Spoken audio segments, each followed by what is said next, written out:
Friends, ఎలా ఉన్నారు? Okay, చాలా రోజుల తర్వాత మళ్ళీ మనం వీడియో చేస్తున్నాం ఈ యొక్క కాన్స్టిట్యూషన్ మీద. సో ఈరోజు చెప్పుకోబోయే టాపిక్ రైట్ టు ప్రొటెస్ట్ చేసేదానికి మనకు ఏమైనా రైట్ ఉందా, అంటే ఏమైనా కాన్స్టిట్యూషన్లో ఏమైనా మెన్షన్ చేశారా, మెన్షన్ చేయలేదా? ఒకవేళ మెన్షన్ చేస్తే ఏమని మెన్షన్ చేశారు, ఇది లిమిట్స్ ఏమైనా ఉన్నాయా అనే దాని గురించి చెప్పుకుందాం. సో ఎందుకు ఈ టాపిక్ చెప్పుకుంటున్నాను అంటే, మనకు తెలుసు నిన్న దాకా మనకు పరిణామాల నీట్ పేపర్ లీకేజ్ గురించి మన యొక్క ఎడ్యుకేషన్ మినిస్టర్ రాజీనామా చేయాలి అని చాలామంది ప్రొటెస్ట్ చేస్తున్నారనమాట. సో దానికోసం ఈ టాపిక్ అనేది కొంచెం ఇంపార్టెంట్ అయింది. సో రైట్ టు ప్రొటెస్ట్ అనేది మనకు కాన్స్టిట్యూషన్లో ఎక్స్ప్లిసిట్గా మెన్షన్ చేయలేదు. ఎక్కడ కాన్స్టిట్యూషన్ రైట్ టు ప్రొటెస్ట్ అనే మాట వినపడలేదు.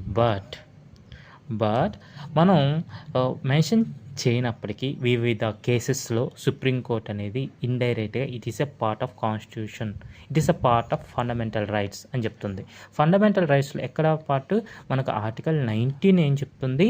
Freedom of speech and expression, freedom of speech మాట్లాడే హక్కు అండ్ ఎక్స్ప్రెషన్ భావ వ్యక్తీకరణ హక్కు నీకుంది, మాట్లాడే హక్కు ఉంది కదా. సో ఈ ఆర్టికల్ 19లో మనకు freedom of speech and expression అని చెప్తుంది. సో దీంట్లో మనం చెప్పుకోవాలంటే ఆర్టికల్ 19(1) ఏం చెప్తుందంటే, freedom of speech and expression ఎక్కడైనా మనం మాట్లాడే హక్కు ఉంది. అలాగే ఎక్స్ప్రెషన్ మనం భావ వ్యక్తీకరణ హక్కు కూడా ఉంది అని చెప్తుంది. ఆర్టికల్ 19(2) ఏం చెప్తుంది? Group of assembly. సో మనకు అసెంబ్లీ అంటే ఒక గ్రూప్, మనం అందరం ఒక ప్లేస్ని కలుపుకొని ఒక మీటింగ్ పెట్టుకోవచ్చు, ఒక చర్చా కార్యక్రమం పెట్టుకోవచ్చు.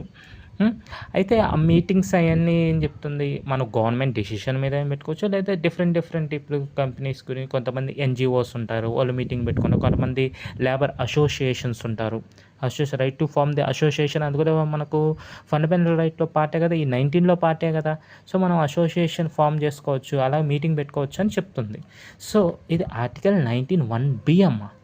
19(2) ఏం చెప్తుందంటే, నువ్వు అసోసియేషన్స్ అన్ని ఫామ్ చేసుకోవచ్చు, మీటింగ్స్ అన్ని ఫామ్ చేసుకోవచ్చు, కరెక్టే.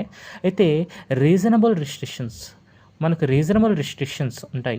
రిస్ట్రిక్షన్స్ ఉంటాయి. ఎందుకు ఉంటాయంటే, మనకు fundamental right is not absolute అంటే మనకు ఇండెఫినెట్గా మనం ఎలా ఇష్టం వచ్చినా చేయకూడదు. దీనికి కొన్ని రీజనబుల్ రిస్ట్రిక్షన్స్ ఉంటాయి. అంటే మన యొక్క సావర్నిటీ దెబ్బతినకూడదు, మన యొక్క పబ్లిక్ ఆర్డర్ని డిస్టర్బెన్స్ చేయకూడదు అని ఉంటాయి, పబ్లిక్ ఆర్డర్ని. అలాగే మనకు ఫ్రెండ్లీ నేషన్స్ని యొక్క దెబ్బతీసే విధంగా ఉండకూడదు.